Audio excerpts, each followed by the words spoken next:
Hi! Welcome or welcome back to my channel with another video. Eto, mabilis na mabilis lang ang ating pag-i-intro. Para sa video natin is magko-color tayo ng hair. And as you can see, hating-hati na yung color ng hair ko dito. And nag-peak na rin yung mga white hair natin. May mga white hair tayo dyan na kailangan na natin siyang i-cover. Ayan, see that? And parang nagmumukhang ano na siya, yung hair natin. Hindi naman siya mukhang kalawang, pero malapit na doon.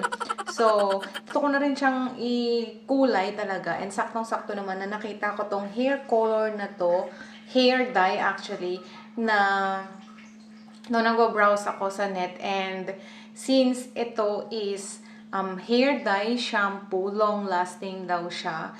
And maraming mga nagsasabi na maganda daw yung hair color nito, yung pagkakulay nito sa buhok. And hindi siya nakaka-damage ng hair, which I like. And saan pa tayo makakakita ng pangkulay na hindi madadamage yung hair natin. Yung after ng pagkukulay natin is bouncy, healthy pa rin yung hair natin. Hindi siya yung mukhang dry, diba? Yung mukha siyang, pinirito, parang gano'n.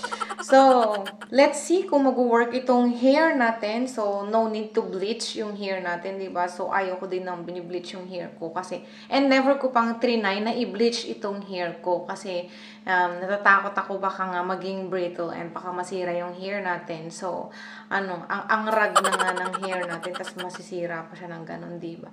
So, ganyan yung hair color natin. Hindi ko na rin siya nagugustuhan kasi nga, yung hating-hati na siya dito and kakaiba na yung kulay niya. So, I have here the product. Ito po yung product ng, tadan!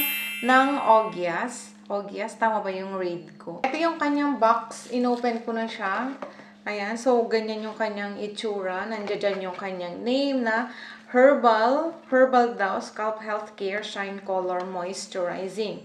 Tapos, nakalagay dito na 3-in-1 hair dye shampoo. And 3 steps lang daw yung kailangan natin to, ma-achieve yung color na gusto natin. Wash with shampoo, wait for 10 minutes, and rinse with water. And yan, makikita na natin yung hair color na gusto natin.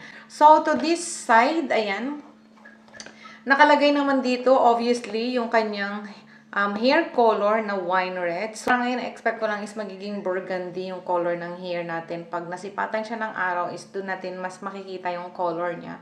So, let's see kung malapit ba yung magiging color niya na ganito, yung hair natin. Lagay din dito yung mga ingredients. Actually, marami siyang ingredients. Number 1 and number 2 yung ingredients niya.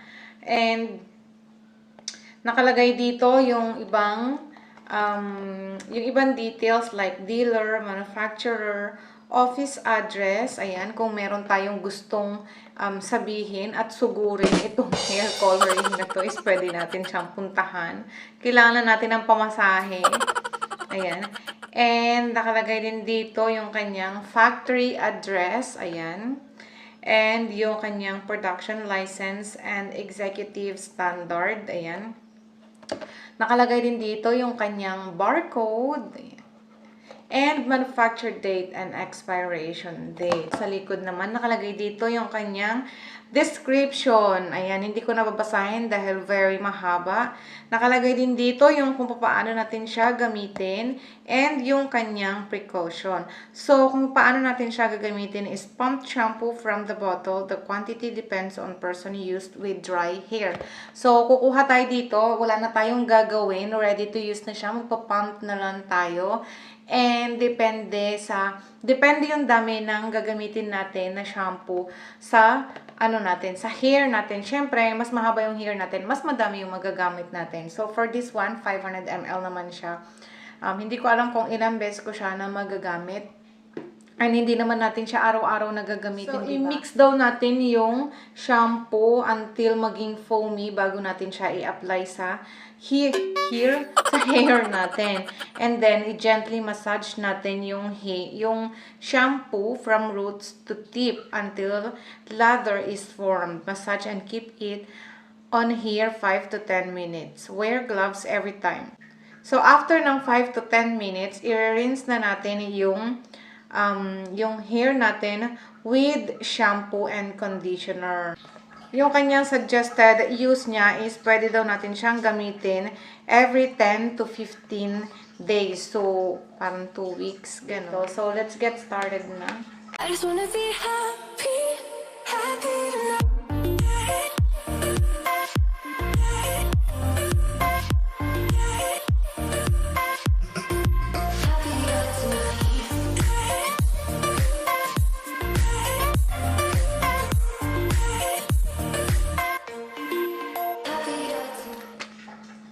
Ayan o, nag-lit talaga siya. So, gagamit tayo ng gloves. Pero sa mga nakita kong gumamit na nito, hindi naman sila gumagamit ng gloves kasi nga daw, hindi daw siya nakaka-stain. Of course, kailangan muna natin i-comb yung hair natin para ma-free siya from any tangle. I-detangle muna natin yung hair natin. So, ayan. Yung hair ko, gusto ko na siyang putulan. Ayan, haba-haba. But, yung scissor kasi natin is very dull na. Kaya, saka na lang. Ako na din kasi nagkakat ng hair ko eh. So, let's try to put on yung gloves. Ayan. So, bali, ano pala, 2 pair of gloves yung free natin. So, let's, expect na hindi mag-stain sa hair, sa damit. Ganun. Mag-change kaya ako ng, mag-change muna ako ng damit. Yan, nagbabol. Yan, nagbabol na. Try natin.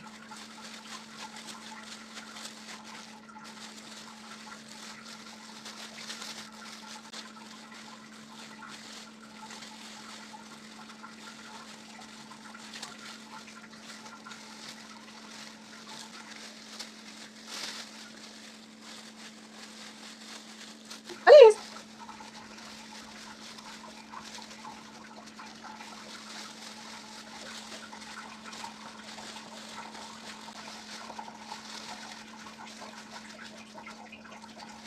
Tada! Ayan, super flat yung itsura natin. And, ayan, super messy ko. Super messy ko. Magwa-wash muna ako and titignan ko kung matatanggal pa ba itong mga stain na to. Dahil kung hindi tayo makakalabas. Magpagkulay nga tayo pero hindi naman tayo makakalabas. So, ayan, babalikan ko kayo later. So, yan, natanggal naman siya. Ayan, kitang-kita yung ating yung ating forehead. Hindi naman pala siyang tanggalin. So, ayan. Dito, diba? Punong-puno ako dito kanina. And dito.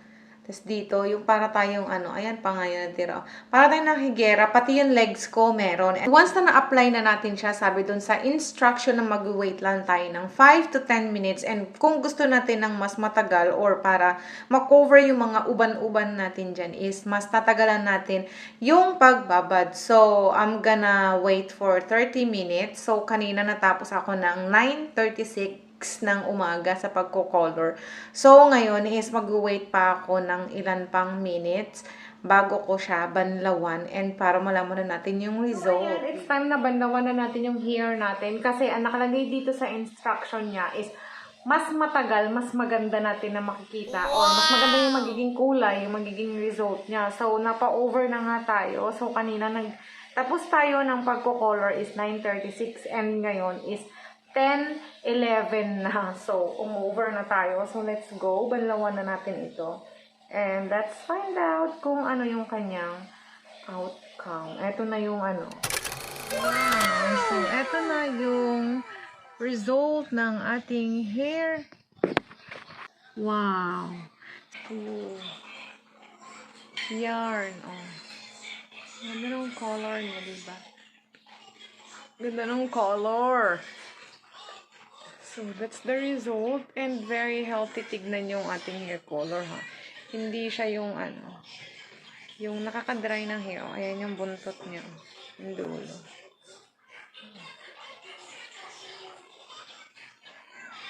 Diba? Ayan yung buntot niya. Oh. Hindi siya dry tignan, diba? Ganda.